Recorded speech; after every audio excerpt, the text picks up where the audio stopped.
स्वागत है आप सभी का सरकारी एजुकेशन अकेडमी।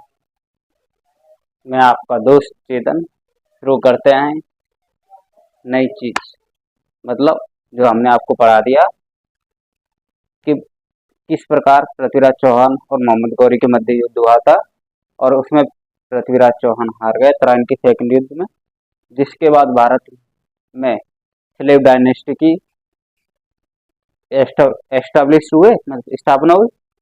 तो उसी के बारे में आज पढ़ेंगे एक पाठ के साथ कि मंजिल यूं ही नहीं मिलती राही को, मंजिल यूं ही नहीं मिलती राही को, मन में जुनून सा जगाना पड़ता है। चिड़िया से पूछा, चिड़िया से पूछा घोंसला कैसे बनता है, तो उसने बोला भरनी पड़ती है ऊंची उड़ान, भरनी पड़ती है ऊंची उड़ान और तिनका तिनका उठाना पड़ता है। तो शुरू करते हैं आज स्लेव डायनेस्टी।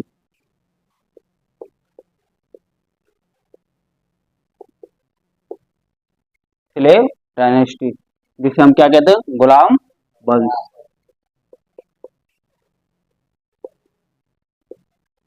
क्या कहते हैं मेरे बच्चों, गुलाम वंश। अब मैंने आपको बताया था कि तराइन के दूसरे युद्ध में पृथ्वीराज चौहान हार गए।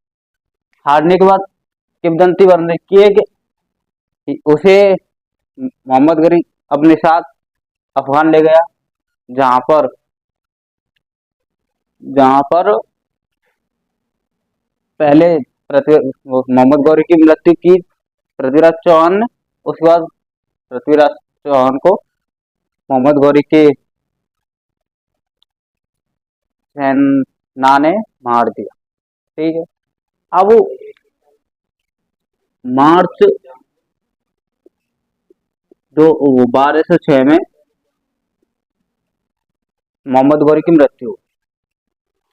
अब मोहम्मद गौरी का एक गुलाम था। उस टाइम गुलाम प्रथा सबसे ज्यादा प्रचलित, उस समय गुलाम प्रथा, दास प्रथा सबसे ज्यादा प्रचलित थी। तो मोहम्मद गौरी का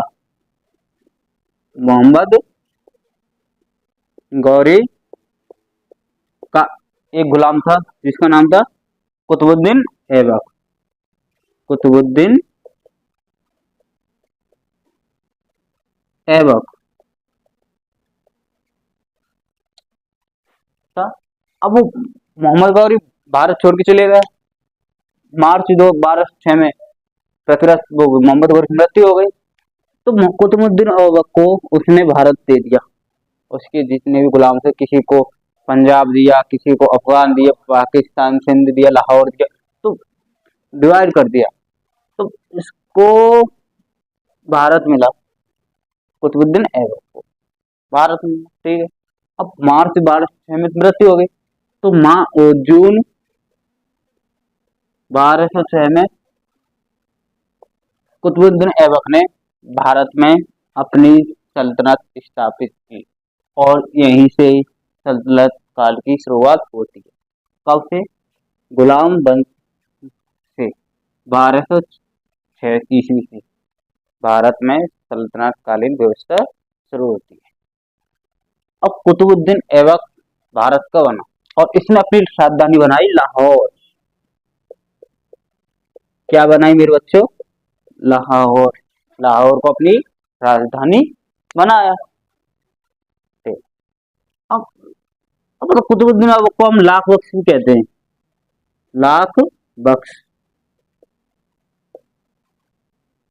लाख बख्श क्यों कहते हैं? क्योंकि ये लाखों का दान किया करते, यानी इनके पास कोई भी आता था तो उनको दान दिया करते थे, बहुत बहुतायत मात्रा में, इसलिए इन्हें लाख बख्श के नाम से भी जाना जाता है। इन्हें कुरान खान भी कहते हैं, कुरान खान। कुरान खान क्यों कहते हैं?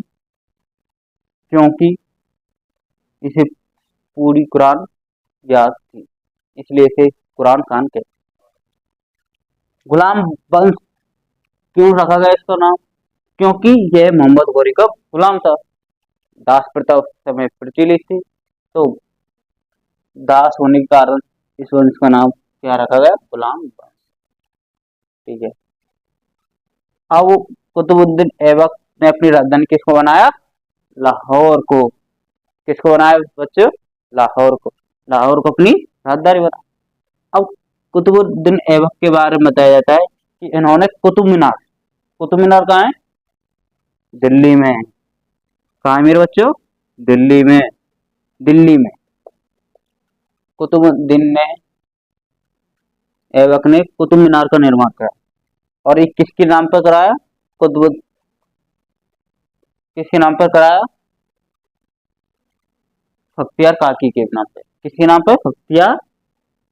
बख्तियार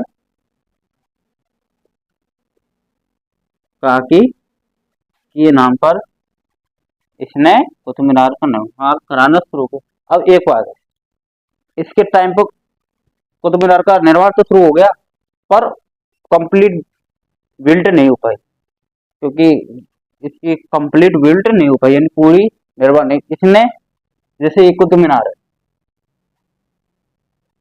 इसने पहली मंजिल और दूसरी मंजिल तो बना दी, पर उसके बाद इसकी हो गई डेथ, और बाकी की मीनार को इसके दामाद, क्या नाम था? इल्तुतमिश।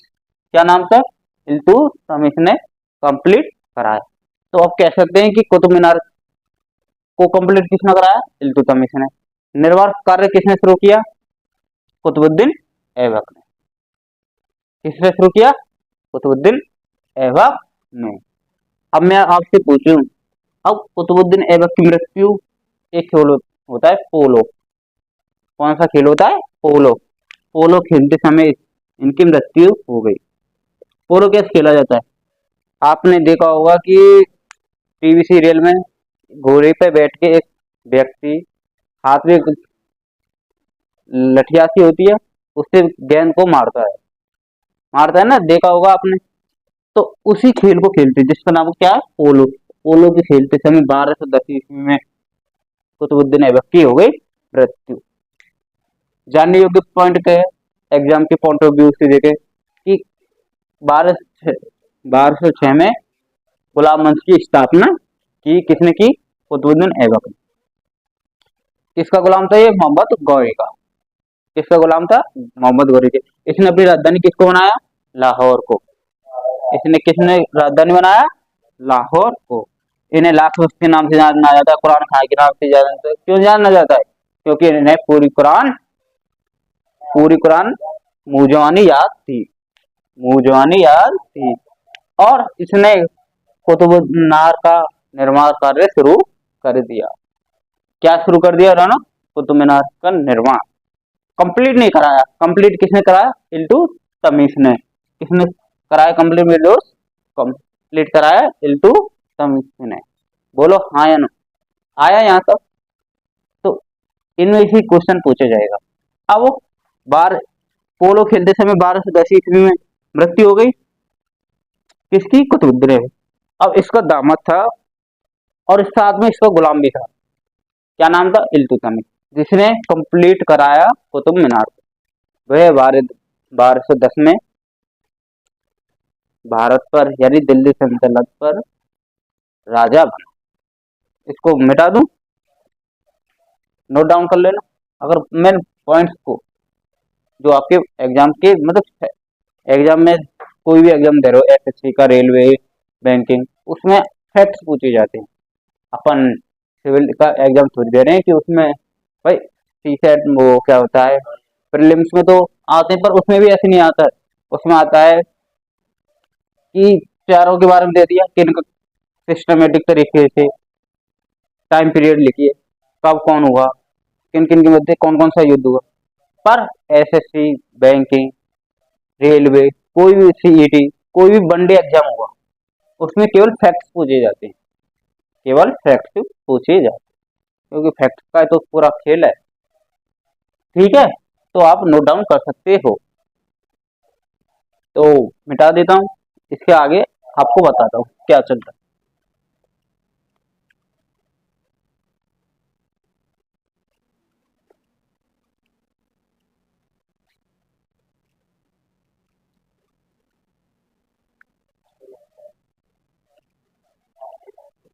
क्या पढ़ा रही थी? Slave dynasty.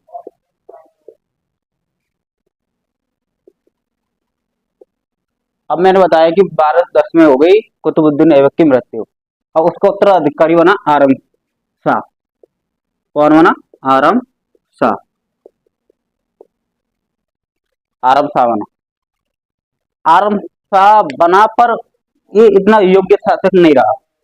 और योग्य मतलब धूर्त था, कामुक प्रवृत्ति का था, और विलासिता का जीवन जीता था। तो इस कारण इसकी राज्य में पकड़ भी मजबूत नहीं थी, और केवल 8 महीने ही शासन कर पाए। 8 महीने, कहीं इसको बताते 9 महीने, मतलब 1 साल भी कंप्लीट नहीं कर पाया। कहीं 8 महीने बताते, कहीं 9 महीने बताते। आरम शाह की धोखे से हत्या, धोखे से हत्या कर दी उसके ही, किसने? मैंने आपको बताया ना, इल्तुतमिश। इल टू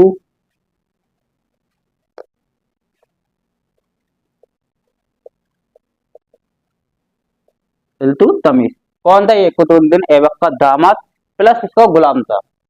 अब मैंने आपको बताया कि कुतुबुद्दीन ऐबक किसका गुलाम था? मोहम्मद गौरी का। अब ये गुलाम का भी गुलाम था, तो इसे गुलाम का भी गुलाम था। अब कहते हैं कि इसको वास्तव में गुलाम वंश का संस्थापक कहा जाता है। गुलाम वंश का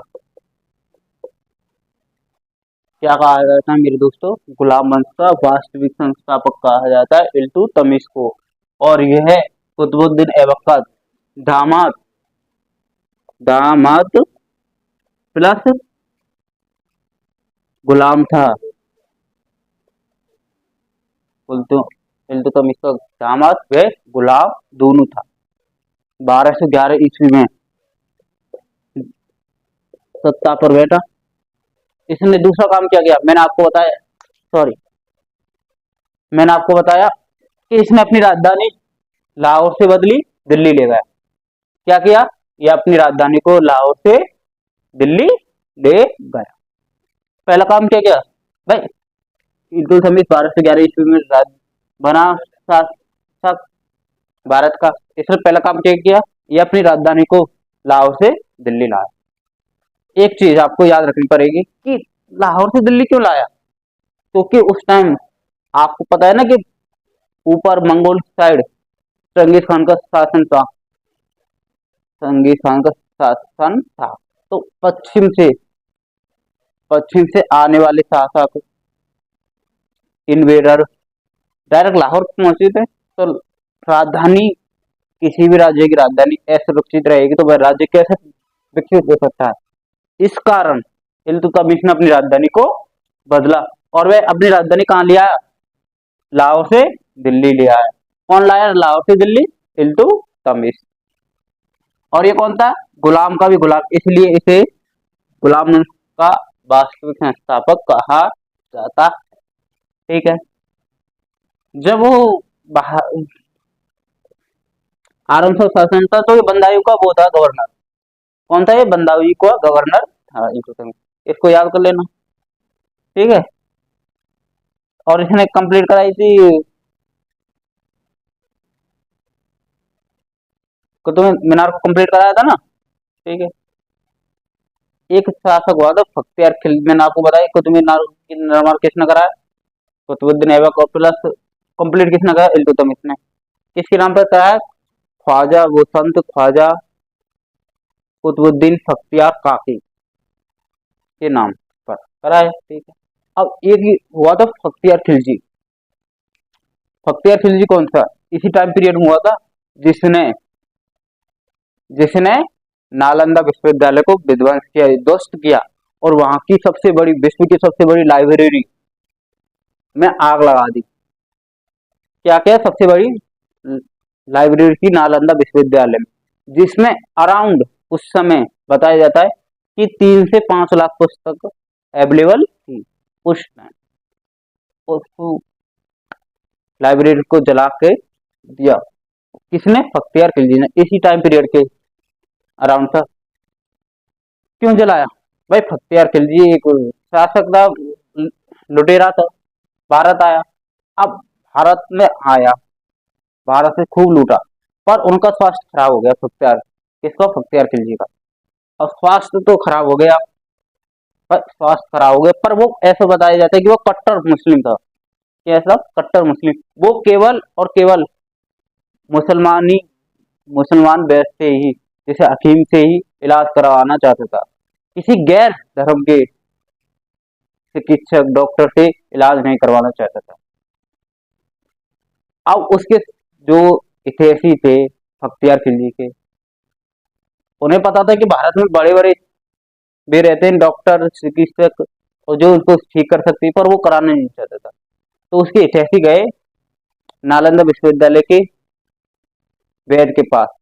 क्या नाम था उसका? क्या नाम था भाई? राहुल भद्र। क्या नाम था? राहुल भद्र। जो एक थे बौद्ध भिक्षु।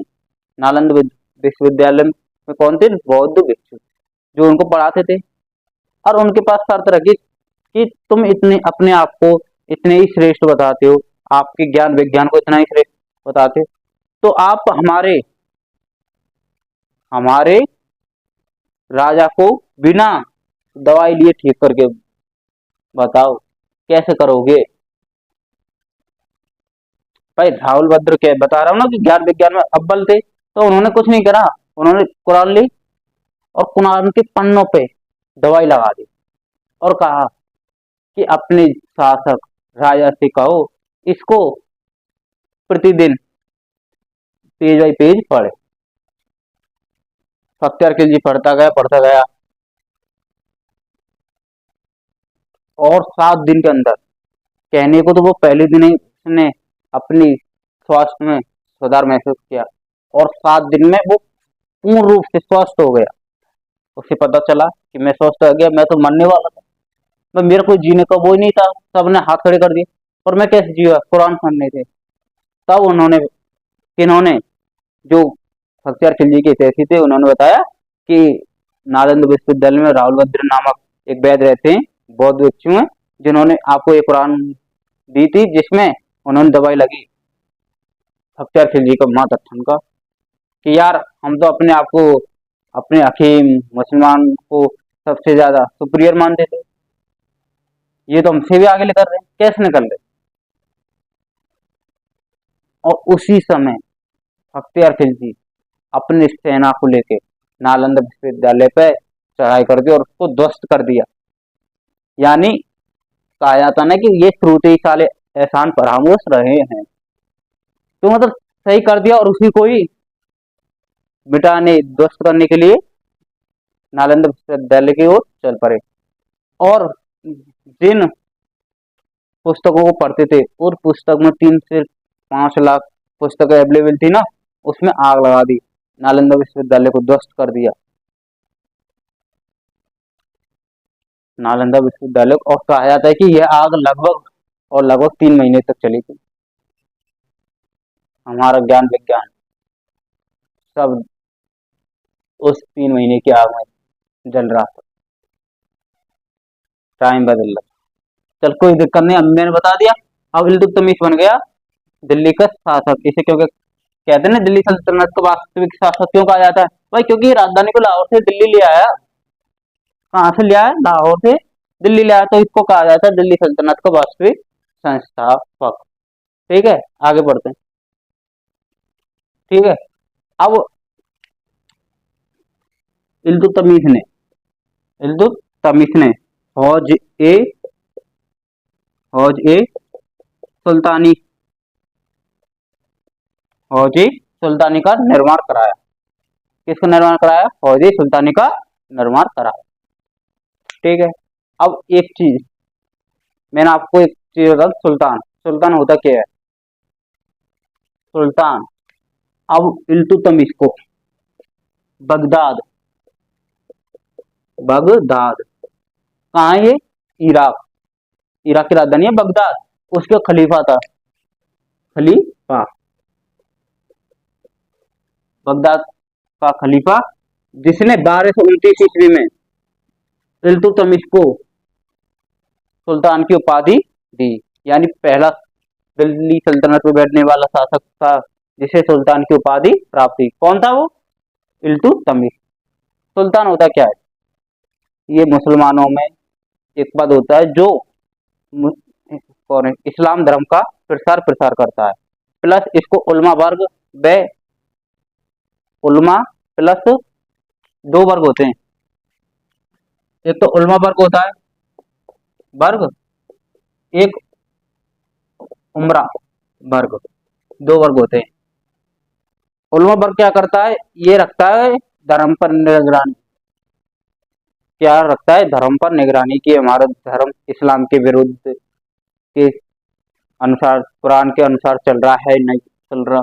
और उमरा वर्ग अगर वह इस्लाम धर्म के अनुसार नहीं चल रहा तो दंड देने का काम करता है उमरा वर्ग। यानी इन दोनों को संरक्षण प्राप्त हो जाता है सुल्तान को। इसी के साथ वह इस्लाम का प्रसार करने निकल जाता है। तो इसे 1229 में किसने सुल्तान की उपाधि दी, बगदाद के खलीफा ने 1229 ईस्वी में। ठीक है, अब 1236 ईस्वी में हो जाती है इनकी मृत्यु, 1236 ईस्वी में हो जाती है इनकी मृत्यु। ठीक है, इनकी पॉइंट याद करने के लिए क्या है कि इसने कुतुब मीनार को कंप्लीट कराया, पहला क्या, कुतुब मीनार को कंप्लीट कराया। दूसरा, दिल्ली का वास्तविक संस्थापक कौन था, इल्तुतमिश। गुलाम अहमद का प्रथम शासक कुतुबुद्दीन ऐबक। दिल्ली का प्रथम वास्तविक संस्थापक इल्तुतमिश। ठीक है, और इसने ख्वाजा सुल्तानी का निर्माण कराया था। ठीक है, इसे दिल्ली सल्तनत में बैठने वाला पहला सुल्तान कौन था, इल्तुतमिश। ठीक है, और तो इसके बाद उलमा वर्ग और उलमा वर्ग का इसे संरक्षण प्राप्त हो गया और 1236 ईस्वी में हो गई इसकी मृत्यु, मृत्यु हो गई 1236 ईस्वी में। अब इसका कोई नहीं था उत्तराधिकारी, मतलब इनका कोई नहीं था पुत्र जो राजगद्दी पे बैठ जाए दिल्ली सल्तनत की पे, कोई नहीं था इसका पुत्र जो दिल्ली सल्तनत की गद्दी पर बैठ जाए। अब इनकी पुत्री थी।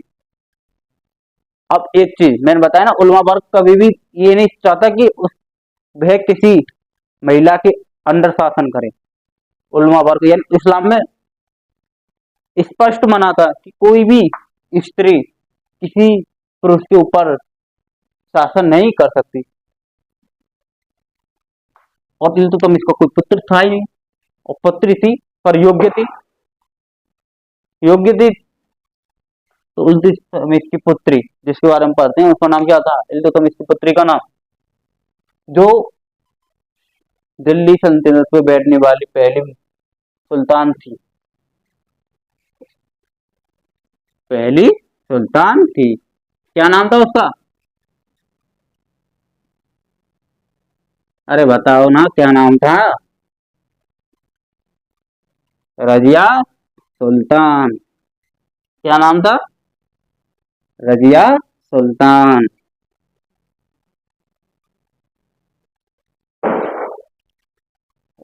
दिल्ली की गद्दी पे बैठने वाली पहली मुसलमान महिला रजिया सुल्तान। कौन था मेरे बच्चों, रजिया सुल्तान। इनके बारे में पढ़ते हैं।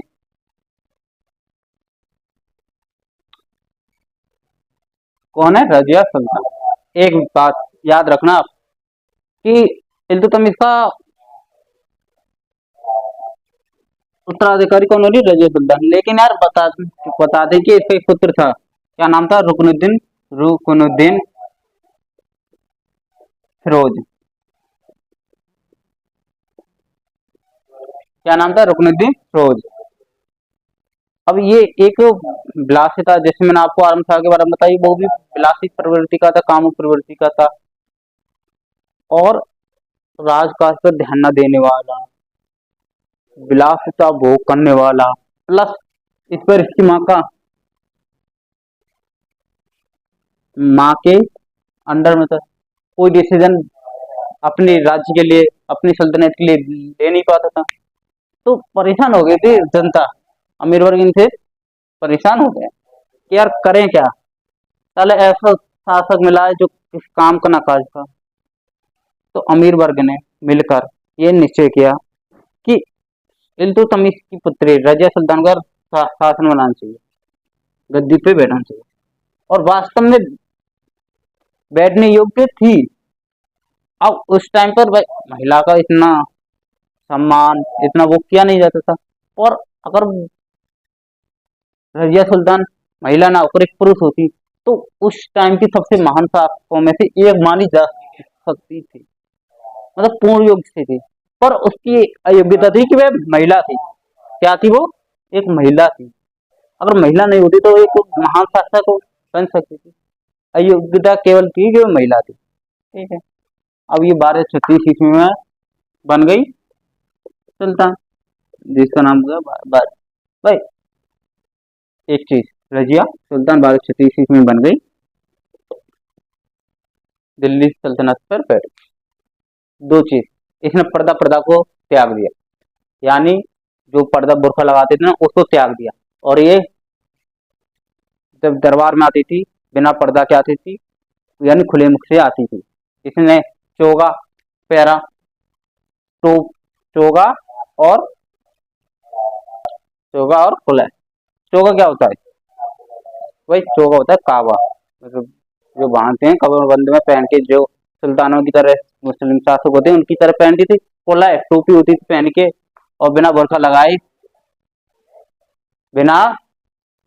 बुर्का लगाए आती थी दरबार में। ठीक है, कोई दिक्कत ना है।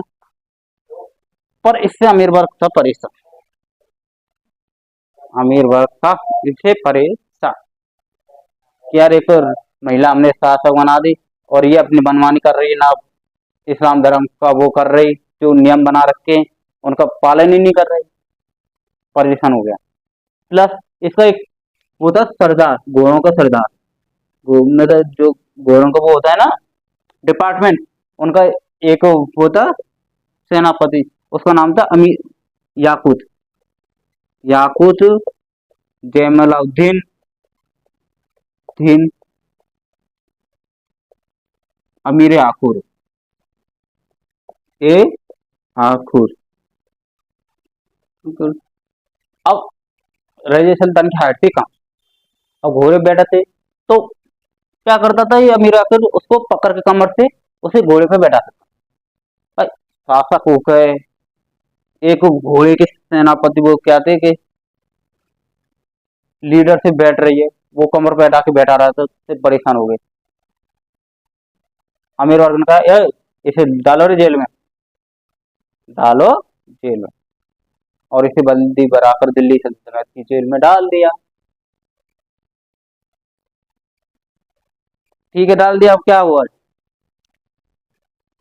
अब इसी टाइम रजिया सुल्तान ने लगाया अपनी बुद्धि का खेल, और उसने भेज दिया अल्तुनिया को कि मैं तुमसे विवाह करना चाहती हूँ। अल्तुनिया को भेज दिया और अल्तुनिया राजी हो गया, राजी हो गया। और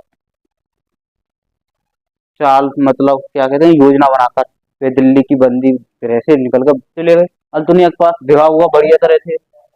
अब अल्तुनिया अपनी फौज लेके चल दिया दिल्ली की ओर कि बैठाते हैं दिल्ली पर, करते हैं शासन, भाई करते हैं दिल्ली पर शासन। अब आ रहे थे अल्तुनिया और रजिया सुल्तान दिल्ली की ओर। अब ऐसा बताया जाता है कि अमीर वर्ग ने, तुर्कों ने रास्ते में अल्तुनिया और रजिया सुल्तान की 1240 ईस्वी में कर दी हत्या, यानी दोनों को कर दिया काम तमाम। अब वो रजिया सुल्तान की केवल एक अयोग्यता के कारण वह दिल्ली सल्तनत की शासक नहीं बन पाए। ठीक है, तो आज के लिए इतना ही। मिलेंगे, आगे पढ़ाएंगे आपको 1240 रजिया सुल्तान की मृत्यु के बाद क्या हुआ, कैसे बल बनाया 1265 में, उसने रक्त और पावस की नीति चलाई, उसे ईश्वर का प्रतिनिधि मानने लगा कि राजा तो ईश्वर का प्रतिनिधि होता है। उसके बारे में आपको पढ़ेंगे अगली क्लास में। तो आज के लिए इतना ही। आपके लिए कि जीवन में सफलता पाने के लिए पढ़ना जरूरी है, लेकिन एक चीज बताओ, मेरे से पूछते हैं बच्चे कि सर एक बात बताइए कि कितने घंटे पढ़ना चाहिए, कितने घंटे पढ़ना चाहिए कि हमारी सरकारी नौकरी लग जाए, कितने घंटे पढ़ना चाहिए कि हमारी सरकारी नौकरी लग जाए? पर मैं कहता हूँ कि घंटे जरूरी नहीं मैटर करता। घंटे आप पढ़ लो 2 घंटे, एक दिन में 2 घंटे पढ़ लो। मैटर ये करता है कि आप क्या पढ़ रहे हो। भाई पढ़ने को आप 2 घंटे, आप 10 घंटे, 12 घंटे, 15 घंटे पढ़ लो। अब पढ़ने को कुछ भी पढ़ो वगैरह वगैरह, जो आपके काम के नहीं, सिलेबस में नौकरी में आनी नहीं, उनको पढ़ने से क्या फायदा। भाई बच्चे पूछते हैं मेरे से कि सर क्या पढ़ो, कैसे हमको ये मिले, कैसे हम सीजीएल सीएसएल इनमें लगे, कितने घंटे पढ़ने चाहिए, स्ट्रेटेजी क्या होनी चाहिए। भाई आप कितना पढ़ रहे हो ये डजेंट मैटर, आप क्या पढ़ रहे हो इट इज मैटर। कभी आप क्वांटिटी पे फोकस मत करो, आप करो क्वालिटी पे। आप जितनी क्वालिटी पे फोकस रखोगे, ऑटोमेटिक आपकी सक्सेस उतनी ही प्रोग्रेस होगी। तो आज के लिए इतना ही। जय हिंद, जय भारत।